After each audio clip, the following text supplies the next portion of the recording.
Pagi di desa Parigi tidak pernah benar-benar terang. Kabut tipis menggantung di antara pohon-pohon besar dan jalan-jalan sempit yang sepi. Udara terasa berat, seperti mengandung sesuatu yang tak kasat mata. Tari memutuskan untuk berjalan kaki ke pemakaman desa, tempat ayahnya dimakamkan. Ia butuh jawaban tentang rumah itu, tentang suara langkah di malam hari, tentang bayangan hitam yang muncul di depan pintunya. Pemakaman itu terletak di atas bukit kecil yang dikelilingi oleh pohon bambu yang tinggi. Sunyi, bahkan suara burung pun enggan singgah di tempat itu. Batu-batu nisan tua berserakan. Beberapa sudah tertutup lumut dan nyaris tak terbaca.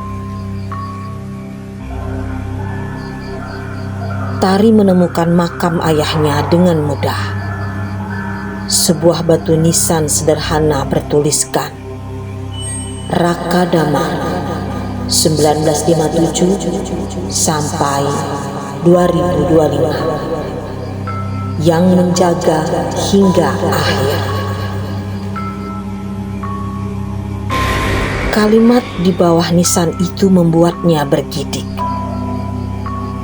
Menjaga, pikirnya. Menjaga apa? Saat ia hendak beranjak, terdengar suara batuk kering dari balik semak bambu. Seorang lelaki tua bertopi anyaman dan berwajah cekung muncul perlahan dari balik pohon. Matanya tampak sayu namun tajam, seperti tahu banyak hal yang tak pernah dikatakan. Kamu anak Pak Raka? Tanyanya. Tari mengangguk pelan. Saya Tari. Bapak siapa? Aku Sukar, penjaga tempat ini. Dulu aku juga bantu ayahmu menjaga. Tari merasa jantungnya berdebar aneh. Menjaga apa, Pak? Pak Sukar tidak menjawab. Ia malah berjalan ke arah nisan, menatapnya dalam-dalam, lalu berbisik. Dia tak sempat menyelesaikan tugasnya. Dan sekarang kau yang dipilih. Tari melangkah mundur. Tugas apa, Pak? Saya hanya ingin tinggal di rumah itu sebentar. Tidak lebih. Pak Sukar menatapnya dengan serius. Rumah itu bukan tempat tinggal. Itu penjara. Dulu, sebelum ayahmu, rumah itu dimiliki seorang dukun pesugihan. Dia memanggil makhluk dari bawah tanah, makhluk dari lapisan tergelap dunia arwah. Tapi ia tak sanggup menanggung konsekuensinya. Makhluk itu mengamuk dan membunuh seluruh keluarganya. Rumah itu seharusnya dibakar. Tapi ayahmu dengan darah dan sumpah mengikatnya kembali di loteng. Tari merasa bulu kuduknya berdiri. Loteng, kenapa tidak diceritakan padaku sebelumnya? Karena kau bukan penerusnya. Seharusnya.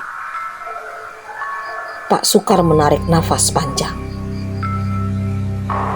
Tapi sejak malam ayahmu meninggal, segel itu retak. Dan kini yang dikurung itu mulai keluar. Makhluk itu?